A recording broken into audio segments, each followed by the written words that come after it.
آج ہمارا prime minister بات کرتا ہے یکساں سول کوڈ کے بارے میں، اور یہ مدعا اٹھتا ہے تو ہمیں اس بات کا پتہ بھی نہیں چل سکا کہ یکساں سول کوڈ کیا ہے اور اس کے علاوہ قانون شریعت کیا ہے۔ ہم کو نہ دنیا کا پتہ ہے، نہ آخرت کا پتہ ہے، نہ دنیاوی حالات معلوم، نہ آخرت کے حالات معلوم۔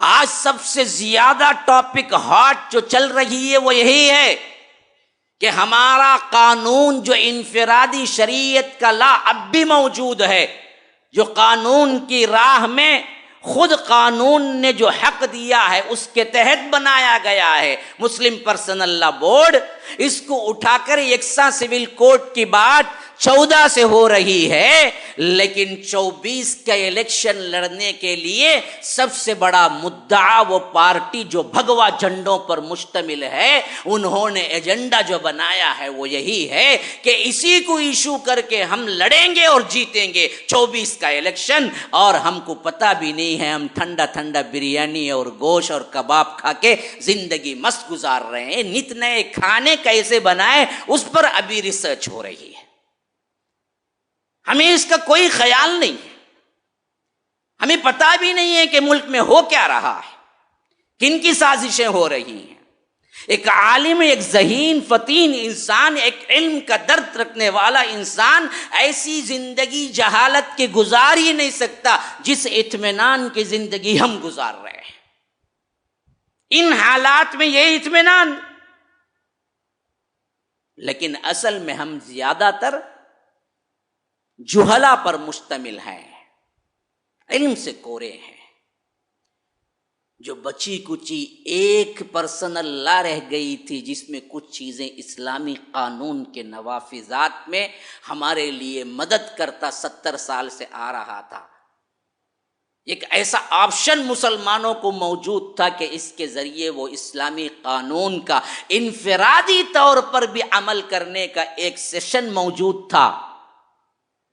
اگر اس کو ہٹا دیا جائے تو پھر آپ کو آگے چل کر برما کی حالت نہیں ہوگی۔ تو ہمارے مسلمان پوچھیں گے برما میں کیا ہوا مول صاحب؟ ہم کو تو معلوم ہی نہیں ہے برما میں ہوا کیا۔ کیا ہماری حالت اندلس کسی نہیں ہو جائے گی؟ تو ہم پوچھیں گے اندلس میں کیا ہوا مول صاحب؟ ہم کو تو پتہ ہی نہیں اندلس ہے کیا بلا، کس چڑیا کا نام ہے، کیا کسی گدے وغیرہ کا نام ہے کیا اندلس؟ کیونکہ ہم نے نہ تاریخ پڑھا، نہ علم حاصل کیا، نہ دین کا نہ دنیا کا، کریں تو کیا کریں، کس نہج سے سمجھائیں ہم؟ علم کی پسماندگی اللہ تبارک و تعالی کی قسم کھا کے کہتا ہوں ہر لحاظ کی پسماندگی ہے۔ علم کی بڑھوتری ہر لحاظ سے بڑھوتری ہے، تب جا کے معلوم ہوگا قانون کیا ہے، قانون کو بدلا کب جا سکتا ہے، قانون کو کیسے بدل رہے ہیں۔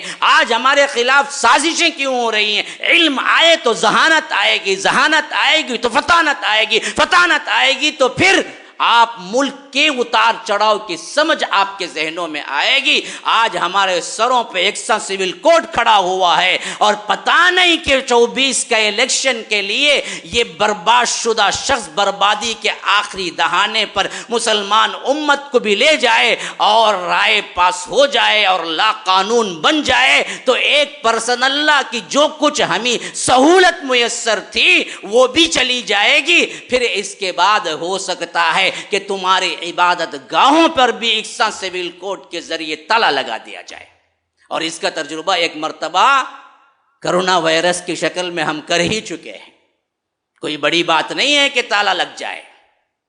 جو آزادی اذان کی ہے، جو آزادی نماز کی ہے، جو آزادیاں آپ کو شریعت کے اعتبار سے ہیں، ان پر بھی قدغن لگا دیا جائے۔ جاؤ جاؤ جا کے دیکھو وہاں جہاں پر ان کی حکومتیں ہیں اور وہاں میجارٹی ان کی اپنی ہے۔ اللہ کا شکر کہ یہاں نہیں ہے، لیکن میں نے اپنی آنکھوں سے دیکھا۔ ہندوستان کو پھرو دیکھو کہ خود ہندوستان کہنے والا ایک ملک ہونے کے باوجود بھی جہاں ان کی میجارٹی ہے، جہاں ان کا وزیر اعلیٰ ہے، وہاں پر مسلمانوں کو گاجر مولی کی طرح سلوک ہو رہا ہے، کوئی اہمیت نہیں ہے۔